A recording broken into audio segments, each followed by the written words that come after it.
Olá, tudo bem? Aqui é o Elson Barbosa com mais um Pod Brabo e como eu sempre digo, a vida que você vive não é a sua vida.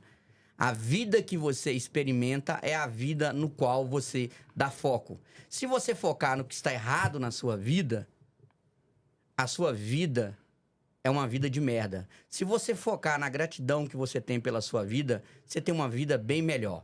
Mas sem filosofia, sem mais, sem menos, estamos aqui com um cara fantástico, um cara que eu conheço há bastante tempo, desde quando eu nasci, Eduardo Klaus, brasileiro, neto de alemão, natural de Belo Horizonte e uberlandino por paixão. 42 anos de casado, amém? Pai de 4 filhos e avô de 6 netos. Eduardo, prazer enorme você estar aqui.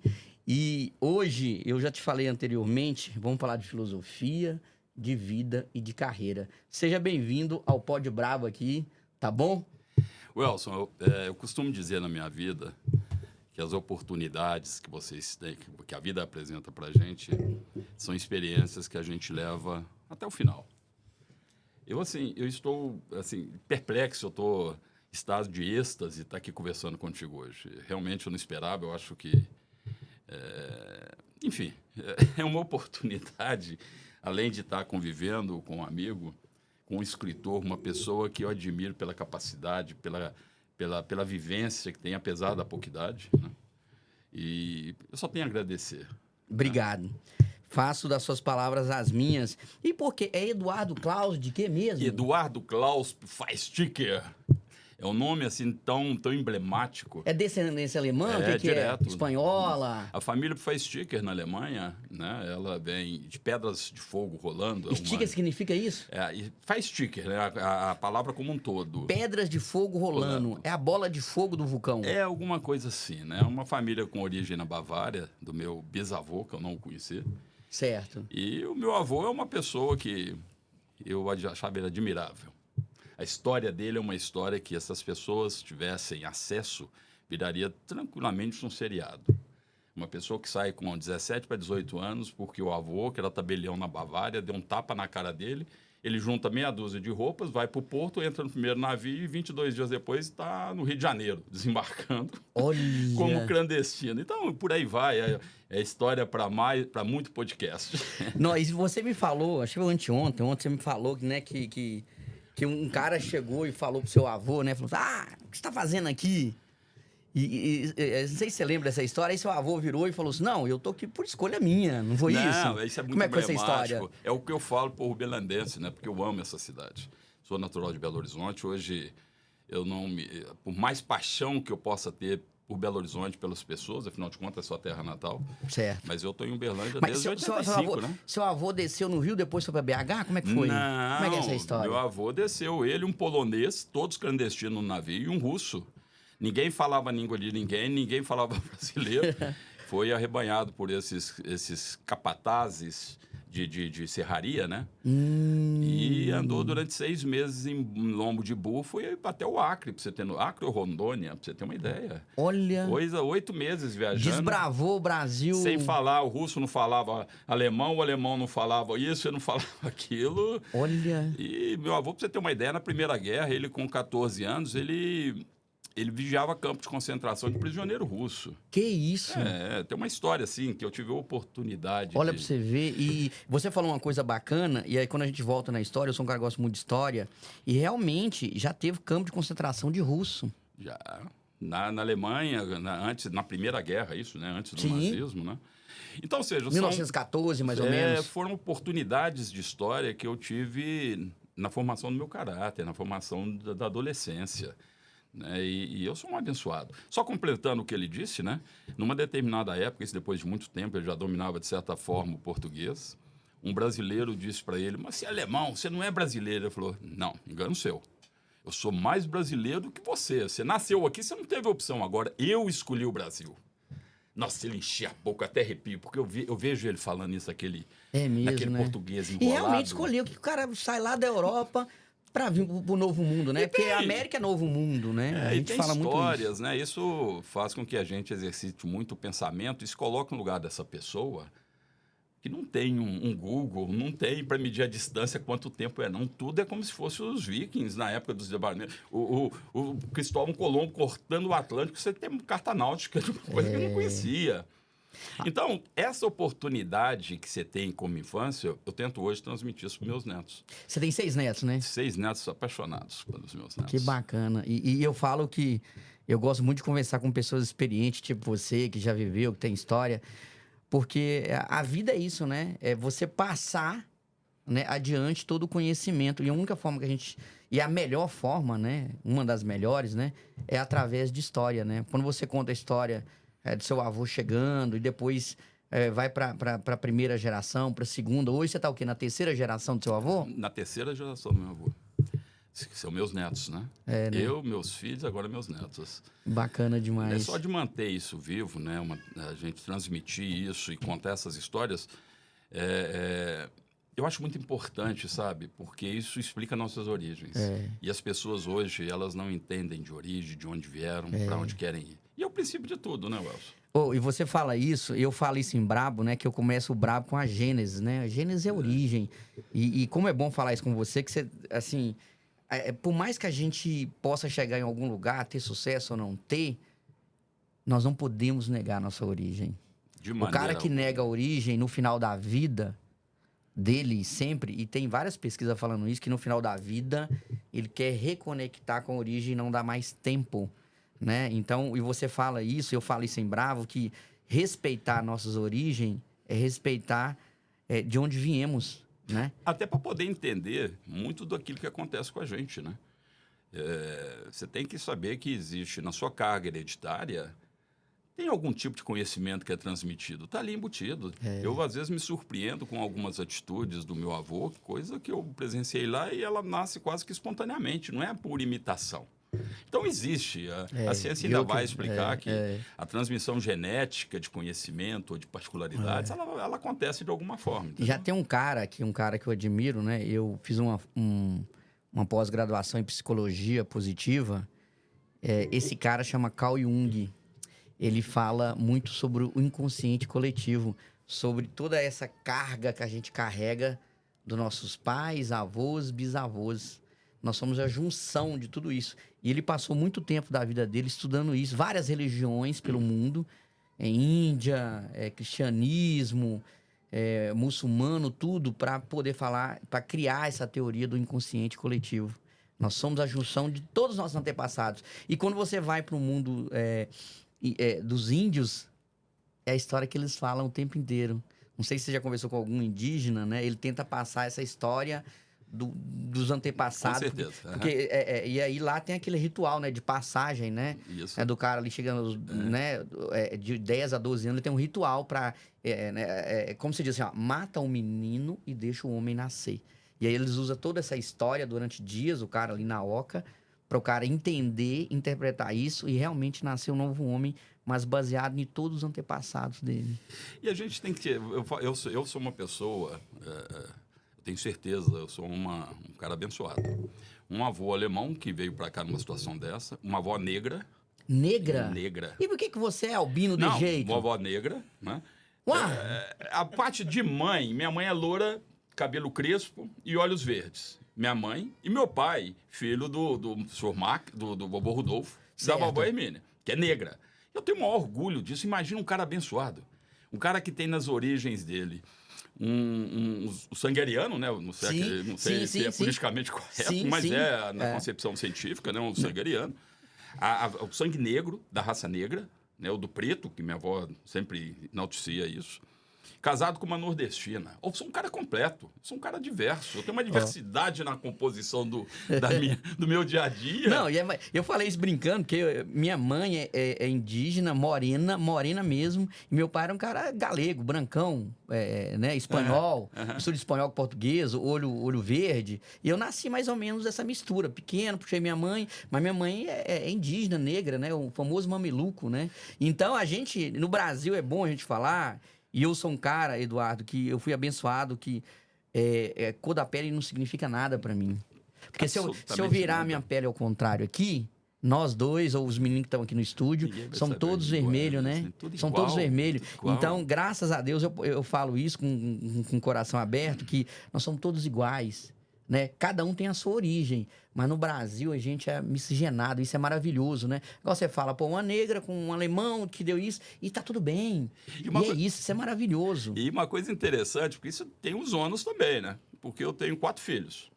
Certo. Desses 4, cada um com um biotipo diferente. Aí as pessoas olham assim, eu tenho uma filha que é morena, alta, cabelos lisos, eu tenho uma que tem olhos claros, cabelo louro, tenho outra que tem o cabelo preto, mais baixinha, nariz de porronca, sabe? E tem um que tem essa... Mas eu falo, olha, eu criei todos.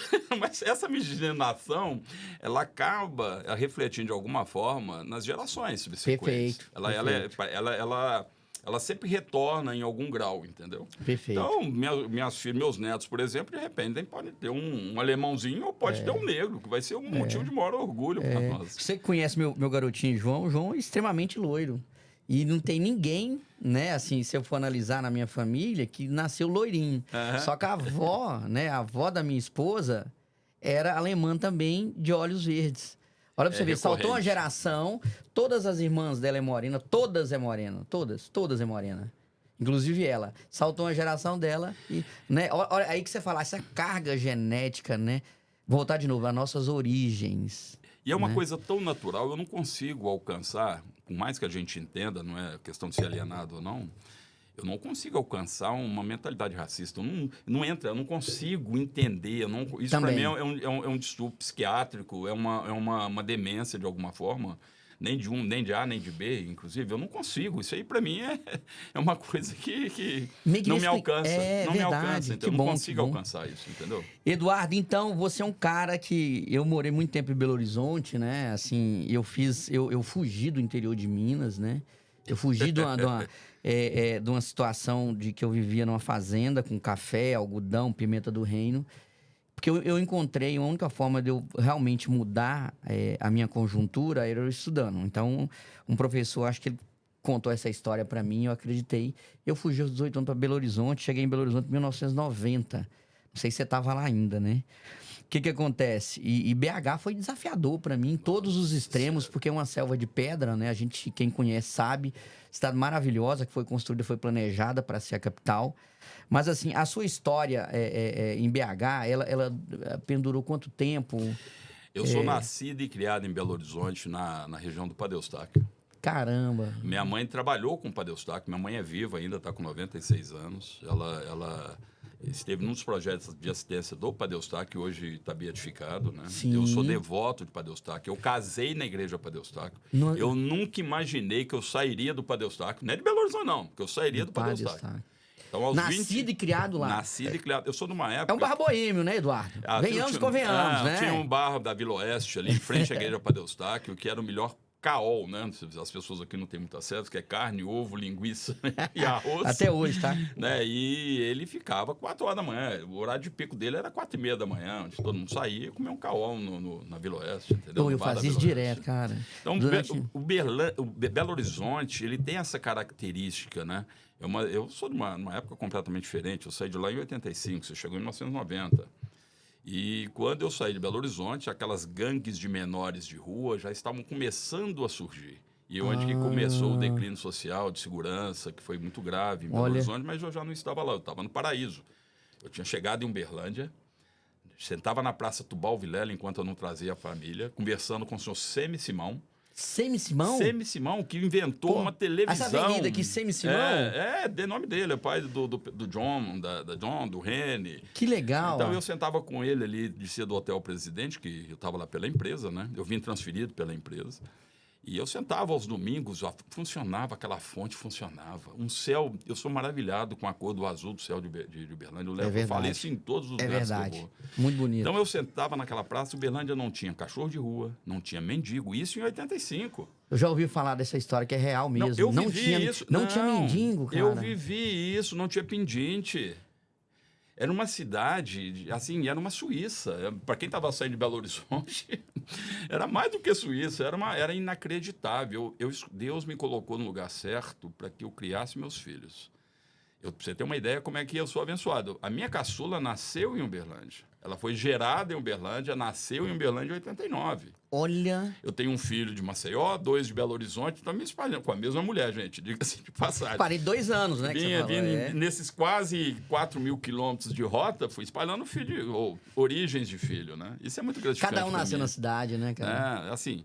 E essa minha caçulinha, que é filha da terra, né, é uma forma de eu agradecer a cidade que me recebeu da forma. Que legal. Da forma que recebeu, das oportunidades que eu tive aqui, entendeu? Que legal, que legal. E aí depois, Eduardo, a gente falando de filosofia, falando de vida, isso é importante, né? Mas a gente vai abraçar agora o lado profissional. Eduardo Klaus, né? Como é que começou a sua vida profissional? O que realmente faz, que te apaixonou? Eu sei que você tem uma vasta experiência aí em vários mercados, mas como começou tudo isso na área profissional? Veja bem, é importante te falar um pouco da origem, no contexto da criação. Meu pai era um funcionário do Banco do Brasil e minha mãe funcionária pública.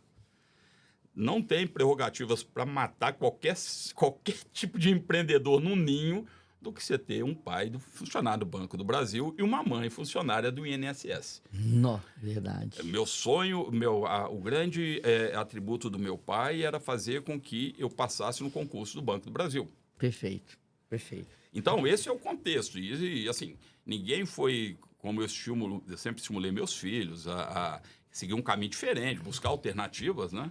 Certo. Mas nesse contexto. Então, com 14 anos... Eu sempre eu sou o segundo de 4 filhos. Eu sempre falei o seguinte, Elson, o mais velho é o mais velho sempre. Tem um segundo. A terceira é a filha mulher única. Perfeito. E o outro é o caçula. O que sobra para esse encaixe? Eu sempre brinco assim, eu sou desgarrado, em família as pessoas me chamam de peão, porque eu nunca... Se era para virar massa, eu ia virar. Se era para consertar carro, eu ia consertar. Sim. Eu sempre, e tá tudo bem. Desde muito jovem, sempre fui, assim... Aí é uma característica que hoje eu tenho... Uma das filhas que puxou muito, né? Aí você acaba criando esse choque, né? Porque é muito parecido. Quando chega, acaba, em algum momento, dando algum atrito.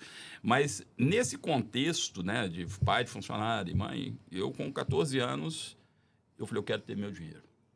E eu tinha um amigo chamado Rodrigo Quintão, filho de um médico, que era vizinho meu, aquelas patotinhas que você criava. Não é do Quintão lá, que depois virou político, eu acredito que seja. Sim. Eu acredito que... Quando eu cheguei em 1990. O filho, esse que virou político, é filho do segundo casamento do doutor Quintão. Perfeito. Que morava ali na Contorno, naquela região ali. Certo.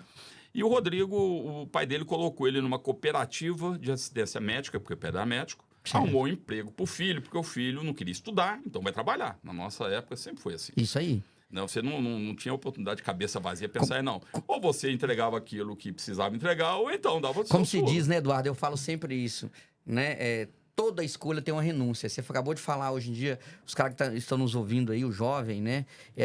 Toda escolha tem uma renúncia. É igual você falou. Eu não quero estudar, então vai trabalhar. Eu vou estudar, então, né? E às vezes... era cedo, Elcio, era cedo. 14 anos, então... Você renunciou, né? Se eu renuncio ao estudo, eu vou ter que trabalhar. Olha a dualidade, mas a dualidade é uma escolha, você tem que escolher.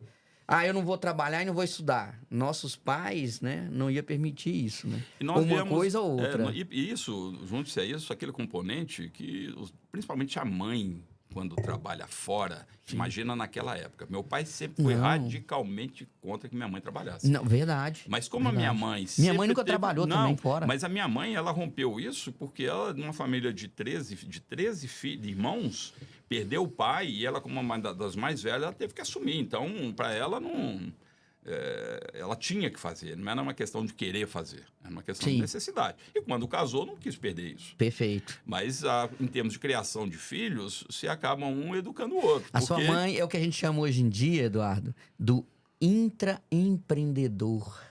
Não é o empreendedor, é o intraempreendedor, porque ela galgou um caminho dentro de uma empresa. Eu falo isso que... Hoje eu falo assim, hoje talvez eu sou empreendedor, mas Durante 25 anos, não. Eu fui um intraempreendedor porque eu falei, ó, eu preciso fazer carreira e a gente, às vezes, perde essa concepção. Você também, talvez, durante um certo tempo, foi intraempreendedor que você falou, ó, eu olho para essa empresa, eu vou galgar todos os cargos possíveis aqui. Então, essa capacidade que, às vezes, o cara, mas esse cara aí só ficou na empresa. Não, você é um intraempreendedor porque você quer chegar no maior cargo. E tá tudo bem. Se você não tiver essa ambição...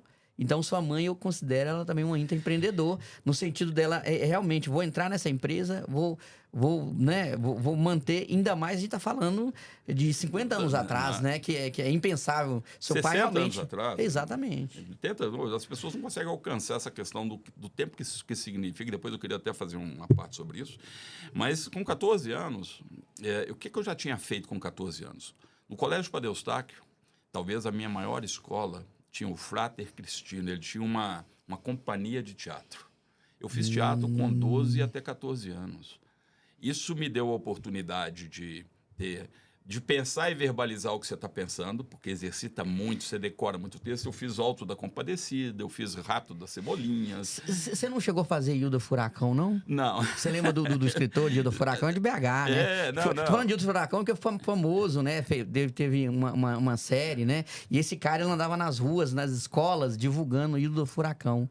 Olha que bacana, por isso que eu te perguntei. E, assim, com essa questão de teatro, meio, ainda tinha em Belo Horizonte, no Colégio Padre Eustáquio, que é um excelente, eu tive uma base. Não, ali é fantástico.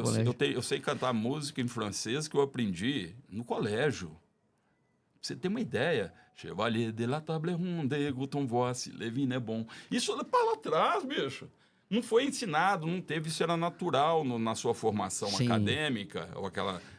eu também estudei francês, eu só sei cantar. Na época, eu assim, canto isso as eu músicas dou um francesas. valor que você não imagina, porque isso me formou naquilo que eu considero mais precioso para mim. A minha capacidade de verbalizar, de oratória. De oratória. Né? E como você estava nesse meio, eu só usava jeans, tinha um cabelão grande, bicho. O cabelo meu era assim... Na época do hoje, o meu rock and cunhado, roll. hoje, né, que casou com a minha irmã, a vida inteira casada, ele me chamava de príncipe. Eu acho que na época não tinha nenhuma pegada. Não era o príncipe das marés, não? Não. Eu vou te falar uma coisa. Então, eu tinha cabelo grande e meu pai sempre foi muito austero, né? Assim, de pouca relação com o filho. Meu pai era daquelas pessoas... Era natural naquela época, né, Eduardo? Natural. Meu pai também foi assim. Ele chegava do serviço, se você chegasse rindo, ele te perguntava, tá rindo de quê? Tô com cara de palhaço? Se você chegasse com cara fechado, o quê? A vida tá ruim? Então, era meio sem jeito de chegar. E eu resolvi, em um determinado momento, né, o Rodrigo falando, tirou uns dinheirinhos, mostrou no bolso, olha o que eu ganhei de gorjeta hoje na cooperativa. Eu falei, Rodrigo, me ajuda aí pra... Rodrigo Quintão? Esse Rodrigo Quintão que estava lá como uma forma de medida... protetivo não, medida de correção do adolescente rebelde. Sim. Tá? E eu engatei. Quando eu vi aquele dia, eu falei, pô, Rodrigo, me arruma um emprego lá nessa cooperativa. Então, eu fui com 14 anos, eu me lembro, ali no prédio, na Praça 7, onde ficava o escritório central da cooperativa. Certo. Sentei, gente, era menino. Menino, 14 anos na nossa época é menino, menino, né? Menino. Esses meninos de 14 hoje não, que vão para Dubai sozinhos, se viram. E a menina do RH me chamou, uma psicóloga, perguntou quem que eu era, que eu estava fazendo lá. Eu falei, não, eu vi indicação do Rodrigo, ele pediu que eu viesse aqui para fazer que eu quero trabalhar na cooperativa. Ela falou, toma uma folha aqui, escreve uma carta. E, para minha surpresa, eu fiz a carta, normalmente, né? Entreguei para a menina, foi lá dentro, entregou, a psicóloga veio, olhou no salão, procurou, falou, quem escreveu essa carta? E eu tinha cara de menino, eu tinha uma voz muito grossa, né? Minha voz sempre foi muito madura desde cedo. Eu falei, fui eu. Ela falou, não acredito que você escreveu. Ou seja, aquela prática de redação, gostar de fazer as coisas, né? Sim. E aí fui eu. Falou, quer começar a trabalhar? A situação é essa, não tem salário fixo, não é carteira assinada, você trabalha só pelas gorjetas. Eu quero. Depois você vai continuar, e você pegou um negócio falando sobre educação. O que você acha da educação clássica? Para mim, ela é fundamental, é uma das grandes perdas na formação, seja acadêmica, de suporte para a educação familiar. É exatamente isso que nós estamos perdendo, aquilo que nós conversamos. Você acha que a gente deve voltar à educação clássica? Não tenho certeza. Porque o que a gente conversou, né, que é o Atrivium, né, que a gente fala que, né, que são 7 bases, né, fundamentais. O Trivium. E aí, Trivium, né? e você saber que você tem que entender de matemática, né, porque é tudo interligado. Matemática, de filosofia para você questionar a gente mesmo, né? e a parte de você interpretação, né? Você entender e interpretar. De Dialética. comunicação. Então, e você acha que no mundo de hoje a gente perdeu essa Eu capacidade? tenho certeza disso. As pessoas, eu me esforço muito com meus netos, todos estão em boas escolas. Meus Sim. filhos, isso é uma coisa que Sim. veio de descendência, né? A preocupação com o estudo, com a educação. Perfeito. Isso era responsabilidade da minha esposa e minha. Perfeito. E a gente cortava na carne para manter, na medida do possível, que fosse Perfeito. acesso às melhores coisas. Né? Isso eu não acho, eu tenho certeza. Que bom. Se não houver uma revisão da questão, ainda mais com as tendências ideológicas que a gente está vendo agora, que educação e ideologia não andam, não combinam. Perfeito. É água e óleo. Isso não se combina. Agora, a maior judiação é em prol de uma ideologia, não estou falando se é A ou B, Perfeito. você tentar prejudicar aquele ser que está em formação de caráter, de personalidade, e em função de um propósito lá na frente que não tem nada a ver com eles, é só seu. Então, isso é criminoso. Isso para mim, é criminoso. A educação clássica, ela é fundamental. E aqueles pais Concordo. que estão... Fica uma dica que eu faria se eu tivesse filho em formação, meus filhos já fazem isso, é procurar ter se na grade curricular da escola dos seus filhos não tiver isso, procure fora. Perfeito. É o melhor investimento que vocês vão fazer.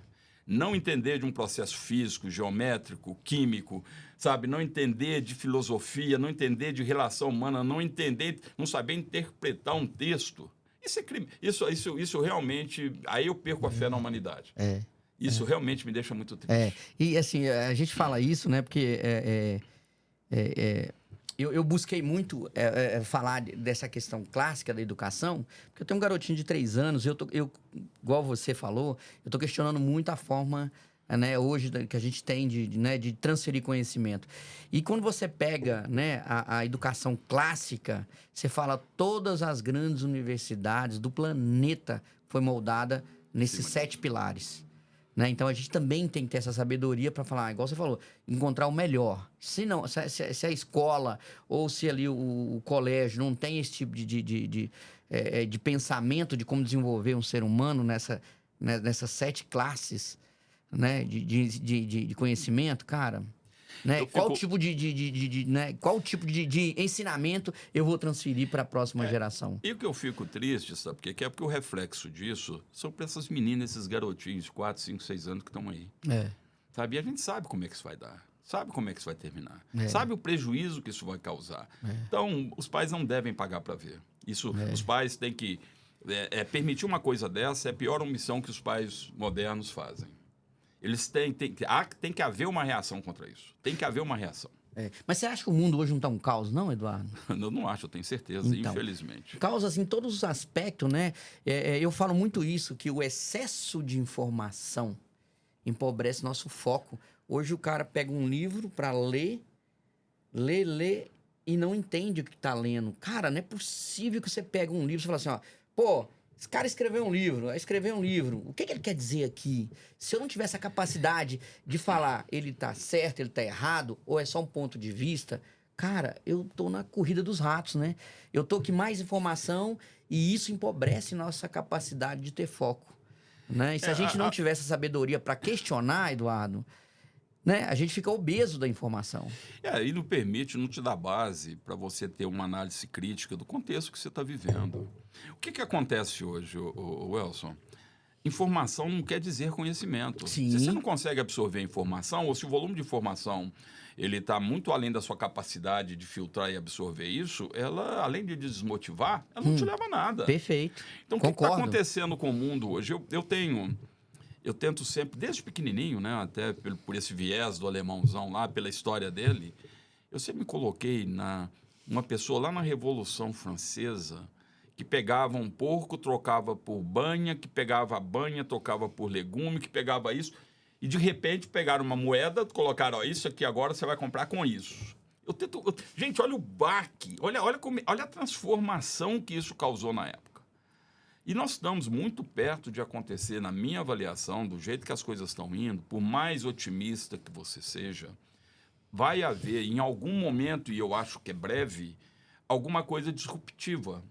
E eu entendo que mais me entristece que com essa Hoje você tem, e isso é público nessas grandes fortunas, o mundo hoje é comandado numa mesa de talvez 10, 12 pessoas, Perfeito. que a gente não sabe onde é, se nem Concordo. é no planeta, entendeu? Então, o resto nós somos, assim, boi de piranha, boi faz parte do gado. Por mais que a gente pense que a gente tem essa capacidade de analisar e falar, eu não sou.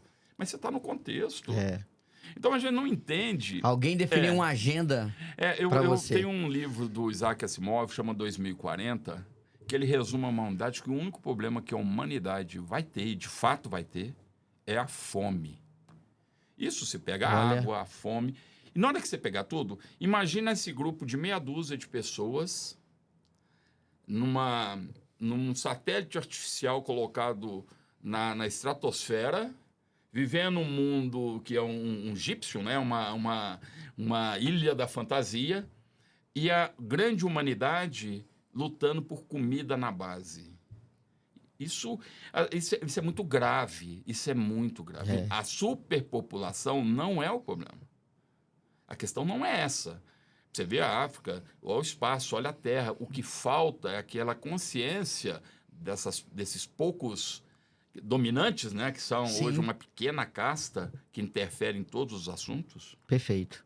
Eu me permito, vamos abstrair, né? Como se tomando uma cerveja ou tomando um uísque, é ótimo se abstrair. Vamos imaginar que a pandemia possa ter sido uma forma de regular a população na Terra em função de espaço para que não chegue um colapso. Sim. Criado pelo próprio homem. Não estou dizendo, nem.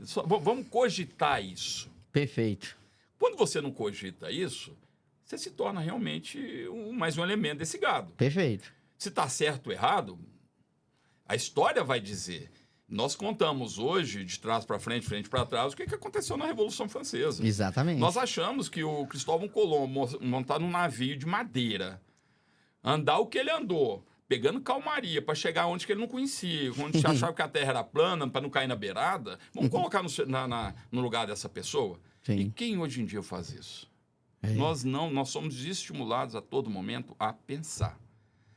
A reagir com o pensamento e formando um pensamento, e que se ele fosse coletivo era melhor, daquilo que pode, para onde nós estamos indo. É. Ninguém está preocupado em responder isso. Não somos mais desbravadores, né? Não, acabou isso. Você vai, pô, você vai até na Lua. Gente, essa tecnologia que nós temos hoje, parece que ela nasceu pronta e não nasceu. Já foi construída, né? Foi construída. Então, essa questão filosófica, vamos acreditar na filosofia isso, ela se perdeu, ela está se perdendo rapidamente em função dessa formação clássica que a gente não tem, com interesses escusos, que para mim há interesse escuso. Sim. Né? Sim. Não é um povo armado que você não domina, é um povo inteligente, é um povo que sabe pensar. O maior terror da humanidade é formação de pensamento quando ele se torna coletivo, diferente dos seus interesses que comanda. Certo, perfeito. Então, Perfeito. Isso é muito evidente, Welson. E o conhecimento colocado em ação é uma arma. É a arma mais poderosa que você pode ter. Essa questão, vamos falar na dialética, que é um desses pilares da educação clássica, a sua capacidade de falar, o que nós temos um com o outro, quem convenceu. Isso. Mas você levou uma informação que, a princípio, não era aquela que você concordava. Perfeito. É uma regra básica de convencimento através do poder de expressar. E Perfeito. você faz isso o quê? Falando. Agora as pessoas pegam o celular e se limitam, são ótimas. Eu não sei como é que escreve tão rápido, mas será que pensa tão rápido? Mas isso aqui eu acho que é uma ação zumbi. Sabe? Uma ação que faz sem saber o que está fazendo. Ele já está condicionado. Eu tô começando a reagir o fato de ser um zumbi. O que é um zumbi? Eu levanto de manhã cedo, tomo meu café. A rotina é tão assim... Segregada, não? Não. Ela é tão rotina que se no final do dia você parar e exercer pensamento, que você vai ver que você comandou 3% das suas ações, os restos... Até dirigir tá virando um ato zumbi. Você chega no lugar, você fala, pô, não sei por onde eu passei, não sei como... Pô, então, você perde num dia 98%, ou melhor, vamos ser mais otimista, você tem 5% que você está pensando em reagir, o que você vai fazer. Agora, imagine isso dentro de uma empresa. Está no automático, né? Está no automático. Está no automático. Ninguém está preocupado com Não, gente, eu tenho filhos e, para mim, é uma escola que eu tenho. Perfeito. Eu aprendi com eles, né, numa época completamente diferente. O propósito da vida de um casal era constituir família, Exato. formar os filhos e aposentar aos 60 anos. Esse era o propósito. Você fala que... Aí você vem uma geração hoje, que são seus filhos que têm convívio com você, Certo.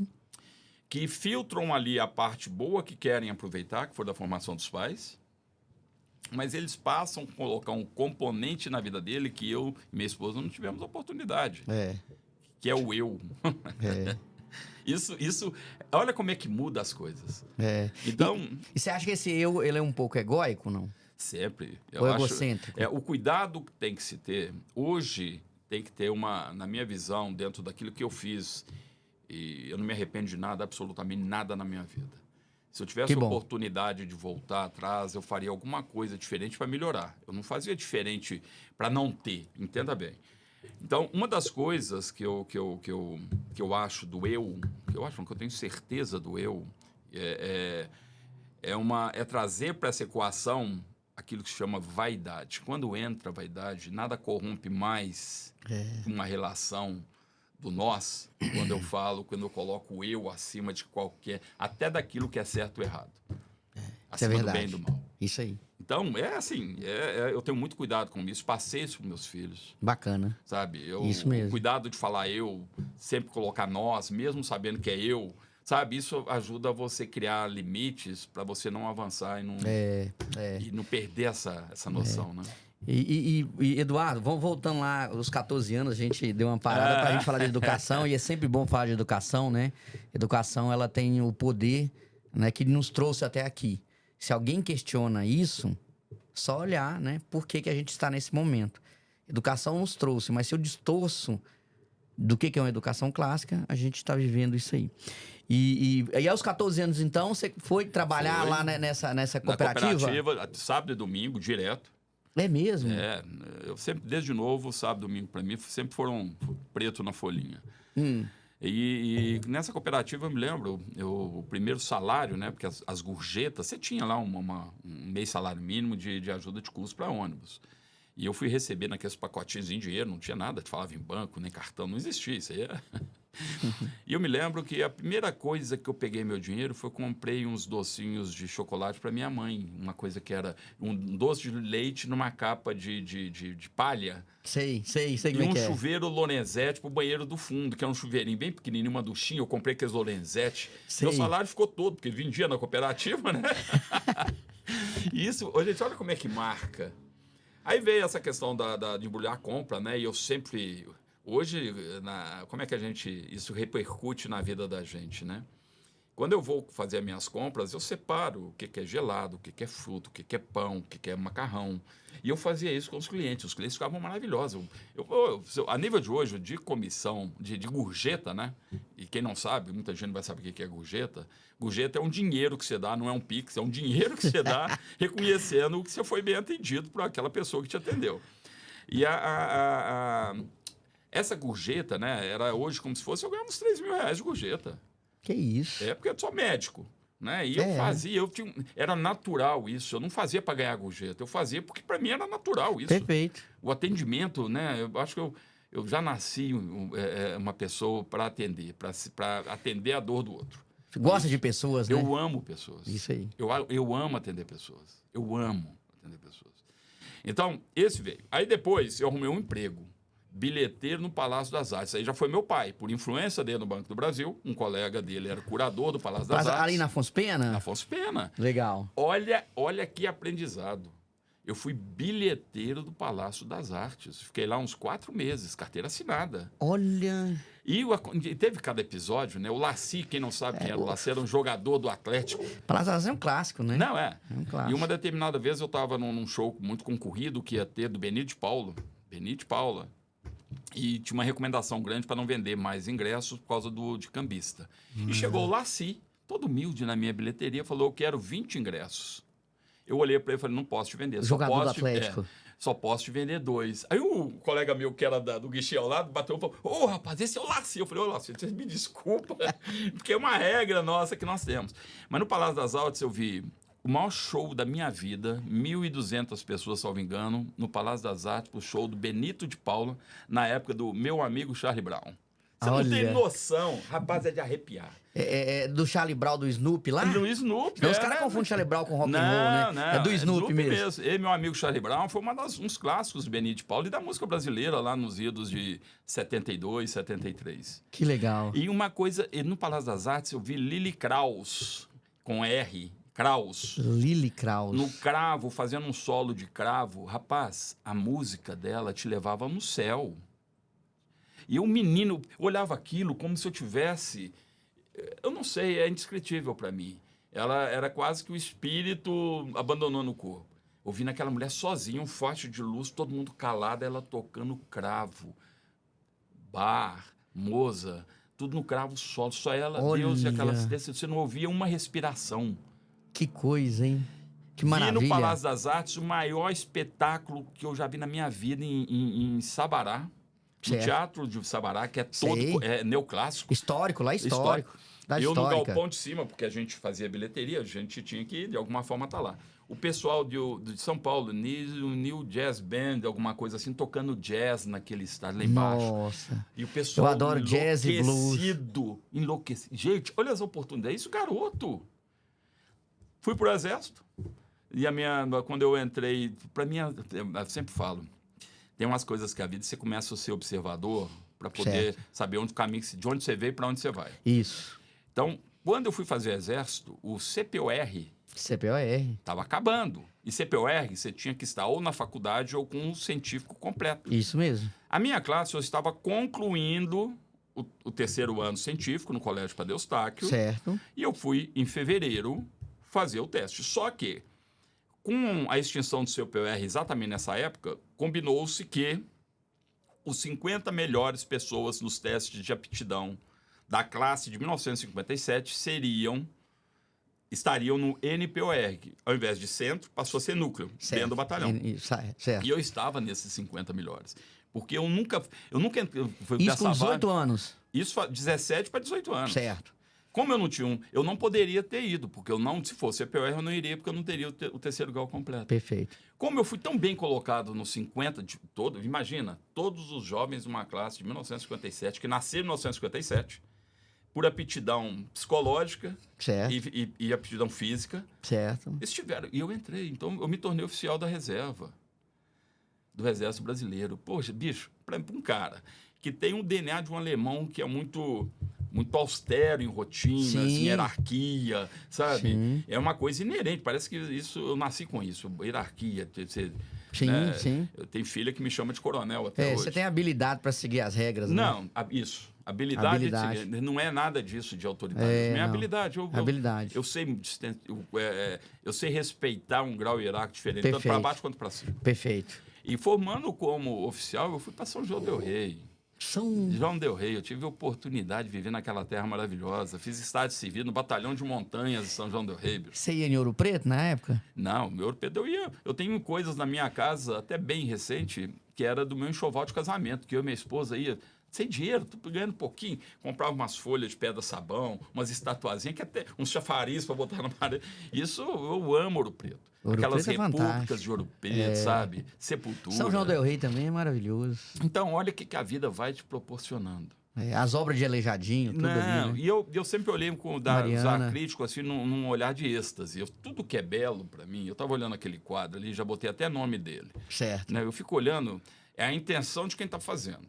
Não é qualquer porra louca que você vai... Não é isso. É você ver uma pintura clássica de 500 anos com uma característica e textura de tinta que muitas vezes hoje você não consegue reproduzir. Verdade. Então, o que me encanta é saber como é que as pessoas, como é que eles têm... O ser humano tem a capacidade de superar isso, né? Exato. Feito o Exército, aí eu tive meu primeiro... Aí eu entrei no piso de fábrica, o chão de fábrica, formação de executivo de venda. Minha prima, eu querendo casar... Depois da saída estava no CPOR Exército, eu não continuei por uma questão política, foi onde me decepcionei muito com o Exército, não vou nem contar isso agora. Sim, não. Assim, Mas como eu não fiquei no Exército, e eu já estava namorando minha esposa atual, né? Certo. Uma prima minha falou, Eduardo, eu trabalho na Indústrias Vilares, lá em Belo Horizonte, na Elevadores Atlas. Certo. Lá tá precisando de uma pessoa, eu vou te indicar lá. Eu falei, eu quero, eu tava precisando. Sim. Né? Eu tinha casando, eu tava naquela fase, saindo do Exército, achando que era militar, sem nenhuma formação, isso é que é importante, sem nenhuma formação técnica. Embora eu tenha feito lá com os 14 anos, curso de correspondente oficial, que para mim vale até hoje. Eu tinha curso de desenho de arquitetura. Eu converso com arquiteto hoje, eu leio desenho de arquitetura melhor do que esses arquitetos que só estão acostumados com AutoCAD. Sim. Então, independente disso, o que eu era? Eu tinha um terceiro ano científico. Certo. Eu estava namorando, eu nunca tive a pretensão de fazer curso superior, coisa interessante, né? Eu fiz engenharia de operações em Itaúna, tive uma passagem nesse período, tá? Fazendo geração de operação, por falar, meu pai falou que eu tenho que fazer, eu vou fazer. Eu vou fazer. Né? E eu não concluí o curso de engenharia mecânica de operações, e entrei nessa empresa, e foi minha grande escola de carreira. Atlas, Indústrias Vilares S.A., divisão de elevadores Atlas. É a 36ª maior empresa da América Latina, do Hemisfério Sul. Ou seja, da família Drummond. Sim. Né? Era, assim, um aprendizado. E olha como é que Deus é, e você tem que agradecer isso. E foi essa empresa que te mandou para Uberlândia? Foi, essa empresa. Quando eu entrei nessa empresa, eu tive o título funcional, que tudo na minha vida sempre foi o primeiro, bicho. Você é competitivo, né? Eu não sei se é competitivo ou se é competitivo. Eu sou tá certo, um cara de sorte ou azarado, eu não consegui. Não, tem que ser competitivo, né? Ambição. Qual que foi meu primeiro título na minha carteira que eu tenho até hoje? Vendedor de contrato, de proposta de conservação de elevadores. Isso não existia na empresa. Foi o primeiro. Olha o tamanho do título do emprego que você tem nessa carteira. O que eu ia fazer? Eu ia atender condomínios para manutenção de elevador, que era o grande filão da empresa. Sim. E essa empresa, ela investia muito no executivo de venda. Então, ela dava muita informação. Como eu me sobressaí muito bem, principalmente em redação, controle, na prática administrativa, nisso que eu me considero, que eu sou assim, eu consigo perceber e montar esquemas e processos dentro de empresa. Naquela época, pra você ter uma ideia, não existia e-mail, era telex. Que rodava, chegava, você tinha que ler.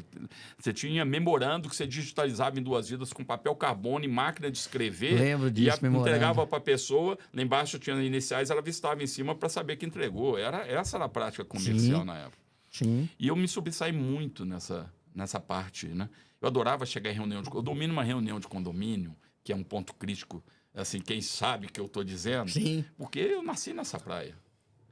Aí, como eu saí muito bem, e surgiu uma oportunidade de ser executivo de venda. Executivo era o top dos tops. Sim. Funcionalmente, você teria que ser engenheiro civil ou arquiteto. Sim. A Vilares, para tratar, porque você só tratava com dono de consultora. Perfeito. Projeto. Então, isso era a condição da função. Perfeito. Eu fui o primeiro na empresa, da história da empresa, a assumir uma posição de executivo de venda novas, de instalação de elevadores novos, na história da empresa. Perfeito. E a empresa me disse o seguinte, eu tenho 3 opções. Você pode ir para a sucursal do Paraguai, gerenciar a parte comercial na sucursal, você pode ir para Belém, ou você pode ir para Uberlândia. Aí, gente, desculpe, gente, uberlandense, tá? Mas se é necessário eu falar isso. Eu falo, gente, Uberlândia é perto de Uberaba.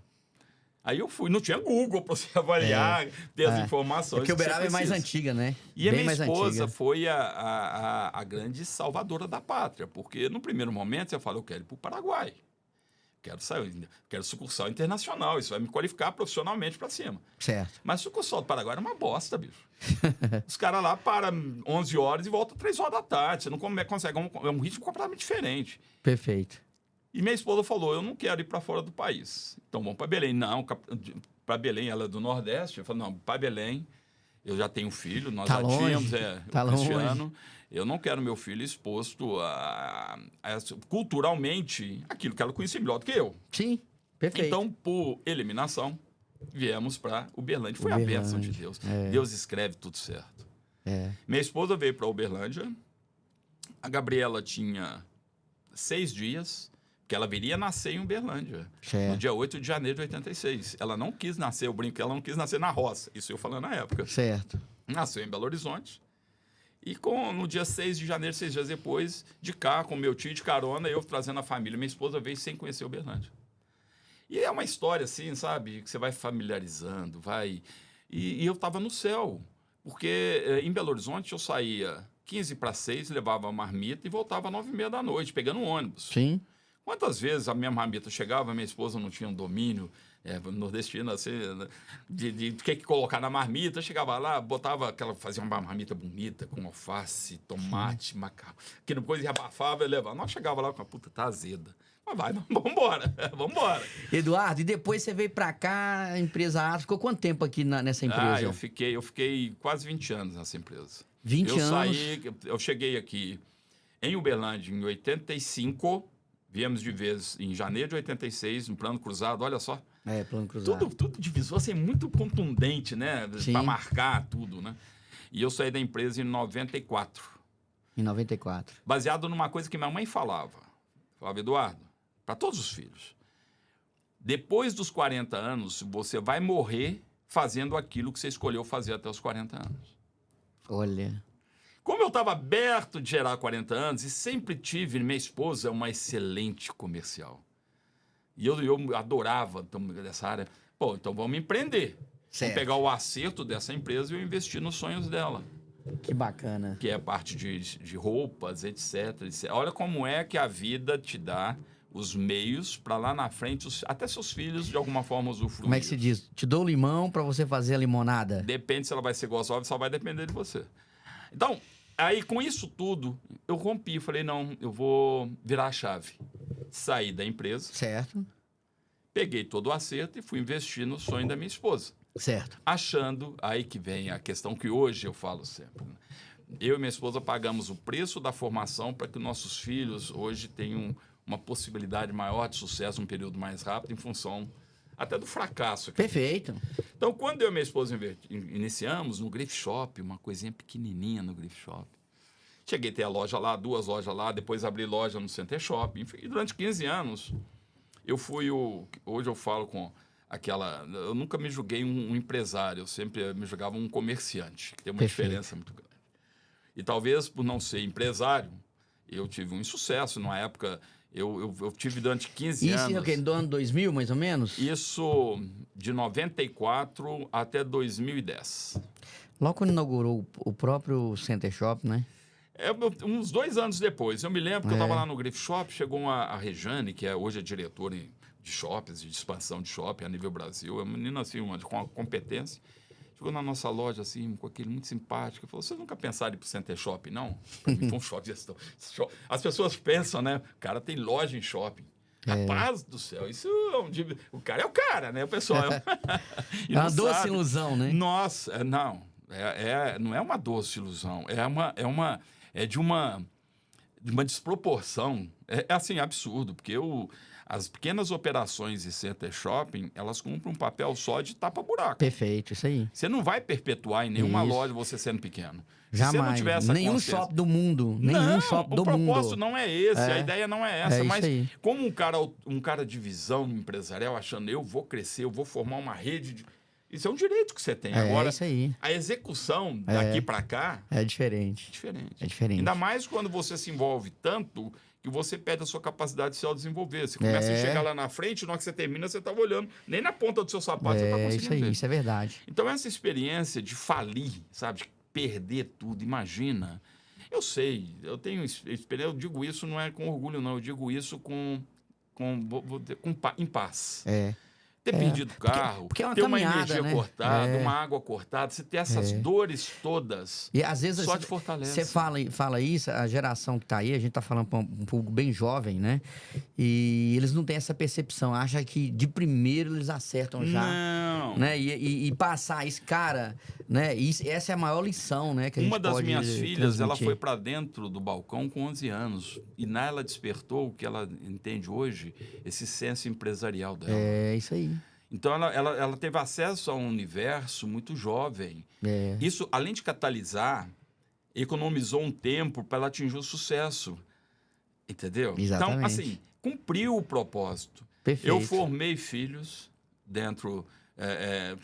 meus filhos foram formados nas lojas do shopping. se eu não tive sucesso, ou se eu não consegui perpetuar o meu negócio hoje, eu sei por quê. Sim. Mas não adianta, mas... Ué. E eu não vou repetir isso. E tá tudo bem. E tá tudo bem, Tá tudo porque bem. isso me abriu uma opção no mercado que eu tô hoje. Sim. Hoje você tá no mercado imobiliário. Imobiliário. E como eu entrei... Quando você entrou? Em 2010, eu fechei minha loja no dia 2 de outubro de 2010. Sobraram eu, minha esposa, 4 barrigudinhos, meu filho mais velho eu tinha casado, então tinha 3, em idade de escola, né? E uma coisa interessante, quem tem loja sabe disso. O que você vende hoje, você come amanhã. Você paga uma... Assim, eu sei como é que é. Você vai perdendo a sua capacidade. Capital de giro, isso era utopia. Isso é coisa para... Então, enfim, isso não importa. Mas quando eu saí de lá, fechei a loja, eu falei, e agora? Eu perdi a minha capacidade de ter receita diária, de ter acesso a um dinheiro do pão, um dinheiro da luz. O que eu vou fazer? E eu sempre trouxe isso muito sozinho. Porque a minha esposa, se eu envolvesse a minha esposa, eu só potencializava a crise, entendeu? Eu tinha que disfarçar e segurar a barra sozinha. Não que ela não suportasse, que ela não fosse, mas eu saí com ela, os barrigudinhos e um pouco de dignidade. Quando você sai... Falência, gente, as pessoas misturam. Às vezes falam uma obrigação que você não teve condição de pagar e confundem aquilo com uma falha de caráter. E não é isso. E não é isso. E quando eu falo assim de alguém, que ele me deu um cano, ele não me pagou, e fala para 100 pessoas, depois de 10 anos você vai lá e paga essa pessoa, ele não vai voltar nessas pessoas dizendo, olha que o cara me procurou e quitou comigo. Não vai dizer isso. Não vai. Então, além de tudo isso, vem um karma para quem tem caráter, para quem tem dignidade, é aquela pecha de achar que as pessoas possam estar te olhando. Então, você tem que ter muita força, muita fé. Muita fé. Muita fé. E isso, assim, me fortaleceu de uma maneira... E eu me lembro bem, eu cheguei num amigo que nossos filhos estudavam na mesma escola. Eu falei, fulano, deixa eu vir para cá 8 horas da manhã para vender, te ajudar a vender, atender seu telefone. E era um espaço pequeno ali na João Naves. Eu falava, não, Eduardo, eu não posso, não tenho condição de pagar nada. Eu falei, eu não quero receber. Eu só quero falar para minha esposa que 8 horas eu estou indo para algum lugar que eu estou trabalhando com a possibilidade de ganhar algum dinheiro. É isso aí. Entendeu? Isso é o papel do homem, né? Não, provedor. Provedor, eu homem não vou provedor. ficar em casa dormindo, achando e chorando e coisa. A minha geração reclamar não se permite. Funciona. Eu falo muito isso, Eduardo, assim, as pessoas têm que parar de reclamar. Não resolve nada. A reclamação é o princípio do fim. É o princípio do fim. E você falou uma coisa, e no mundo de hoje o cara quer empreender. Eu falo assim, cara, você quer empreender? E eu garanto que você hoje na sua cabeça isso é claro. Eu garanto. Eu quero empreender. Eu falo, cara, você quer empreender? Não interessa se é aqui, se é na Europa, se é nos Estados Unidos, se é no Uruguai, se é no Paraguai. Eu quero empreender. 4 pilares fundamentais e eu falo isso com a maior segurança do mundo. Primeiro, eu quero empreender, define quem que é seu cliente. Quem que é meu cliente? Meu cliente é o cliente que me visita e meu cliente interno, que é o meu parceiro, meu colaborador. Definir quem é esse meu cliente, né? O cliente que vai comprar na minha mão, eu atraio ele, e o meu cliente interno, eu treino e desenvolvo ele. Então, eu defini isso para montar um negócio? Defini. Segundo passo, que você falou, fundamental. Cara, fundamental. Hoje, se você não tem fluxo de caixa, você morre. Então, eu falo, até brinco assim, ó, mate. Não tem mágica. Né? E viva pelo fluxo de caixa. Não tem mágica. Beleza, cliente, fluxo de caixa, terceiro. ROI, para tudo que eu vou fazer, pus R$1. Qual que vai ser minha taxa de retorno? O retorno, para cada R$1, quanto que volta para mim? Igual você falou. Volta R$1,20. Opa, sobrou 20. Paguei os custos, sobrou 20. Se eu não souber isso, não monta seu negócio. Quarto, ou você está crescendo, cara, ou você vai morrer. Eu tô num negócio há 20, 30 anos. Acorda, vai morrer. Se você não tiver a capacidade de inovar e fazer esse negócio crescer, ele acaba. Ele acaba. Nós temos uma empresa aí que está falindo quase 100 anos depois, né? Mas por quê? Porque essa capacidade de inovar, eu não estou falando de tecnologia também não, tá? O cara acha que é botar a melhor tecnologia. Não, inovar é a capacidade de você olhar para o seu negócio, questionar ele e tentar melhorar ele ou encontrar que eu chamo de motor 2. Não, motor 1 me trouxe até aqui. Qual que é o motor 2? O que eu posso fazer? Qual que é a opção adicional que eu vou Exatamente. Então, isso eu garanto que hoje você tem esse conhecimento e as pessoas às vezes acham que, não, esse cara que dá bem, ele nunca faliu, nunca quebrou. Claro que quebrou, ele entendeu. E agora ele faz diferente. Mas mesmo que eu não faça, na próxima geração, no seu caso, que você deixou entender pra mim, é que meus filhos entenderam porque eu passei isso pra ele. Aí a gente volta na dialética de novo, né? De transferir a educação clássica da minha dor. A oportunidade de presenciar, e no caso de uma das minhas filhas, vivenciar tudo isso, ela tem muito claro na massa do sangue dela qual que é o caminho para quebrar. Perfeito. E não tem aprendizado acadêmico não melhor tem, do que não isso. tem escola para ensinar o cara bom, isso. Não é bom, não é uma experiência grata. Se eu pudesse evitar, eu evitaria. Perfeito. Mas hoje, eu não vou dizer isso, não vou dizer que eu vou abominar isso. Fez parte, ficou no passado. Perfeito. Tira as coisas boas. Hoje eu vejo a minha filha, ontem eu vi ela fazendo uma palestra, e olho lá para trás, ela começando ali, o que isso pode ter alavancado para ela chegar, o que isso catalisou a história dela. E não é só ela não, a que está em São Paulo, a outra que está trabalhando com ela. Todos eles têm a oportunidade de não repetir os nossos erros. Perfeito. Isso, para mim, não tem preço. Não tem preço. Ótimo que se hoje eu tivesse uma cadeia, uma empresa, uma cadeia que eu pudesse estar cuidando da transferência familiar da minha empresa. Então, o que eu resolvi? Eu resolvi ir para o mercado primeiro no ponto de vista de sobrevivência. Perfeito. Perfeito. E como é que Deus é? Ele me colocou no mercado imobiliário. Porque se eu entrei no mercado imobiliário, que através desse trampolim, que houve muita resistência, olha como é que é o empresariado. Um amigo não, era um conhecido. E não, porque não tem espaço. Eu falei, eu venho de graça. Tô aqui, eu venho de graça só para você ter essa oportunidade. E ele não conseguia alcançar isso. Olha como é que... Eu falava, se eu tivesse uma situação dessa... E outra coisa, você fala isso, cara, e precisa muita coragem. Né? O homem precisa dessa coragem. Você fala assim, eu vou de graça... Precisa de muita hombridade. Não é humildade, não é hombridade. Chegar e falar assim, olha, eu venho para fazer qualquer coisa porque eu não posso perder minha capacidade de prover a minha família. Isso aí. Outra coisa, Eduardo, que tá vendo que eu falei para você, o papo passa rápido, isso é maravilhoso. Nós vamos marcar uma segunda fase, pode deixar, vamos marcar um segundo tempo. E assim... É muito gostoso. Aí eu queria ficar aqui a tarde inteira. O que acontece?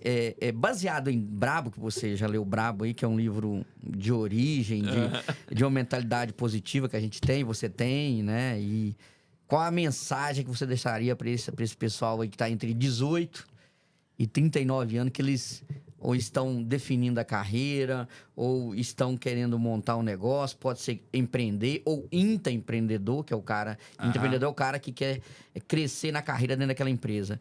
Qual a mensagem... Né? Olhando para aquela câmera ali, qual a mensagem que você daria para esse pessoal, né? E claro, quem ouvir esse podcast vai ter uma aula aqui, né? De conhecimento, uma aula de conhecimento aplicado à prática do dia a dia. Qual é a mensagem baseada em Brabo que você deixaria para essa galera aí? Eu vou dizer como se eu estivesse olhando para os meus netos. Não vou nem falar aos filhos, não. Exercitem a capacidade de pensar. Exercitem a capacidade de fazer uma análise, uma autoanálise, de descobrir seus potenciais, de saber quais potenciais você de fato pode melhorar. Qual que é o propósito da sua vida, o seu propósito comercial. O autodesenvolvimento ele é fundamental. Com a minha idade e conhecendo o Elson, está aqui. O livro dele o Bravo, para mim, ele é uma compilação de tudo aquilo que a gente demora muito tempo para aprender de forma acadêmica, mas resumido pela vivência. Isso não tem preço. Bravo é um livro que eu já estou na segunda leitura. Eu vou ler ele 3 vezes para extrair dele todo o potencial que ele tem para entregar. Você aí, eu sugiro, leiam Bravo. Vocês vão começar a entender nesse mundo corporativo, vai ser o fim da meada de buscar uma solução daquilo que cada um de vocês quer ser. Acredita nisso?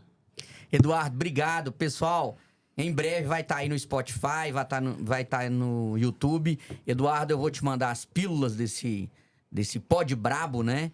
E você vai lá, dá um like, curta lá, que vai ser bom pra gente e bom pra você, que a gente possa gravar mais episódios. Eduardo, fundo do coração, obrigado, viu? Tamo junto. Gente, obrigado.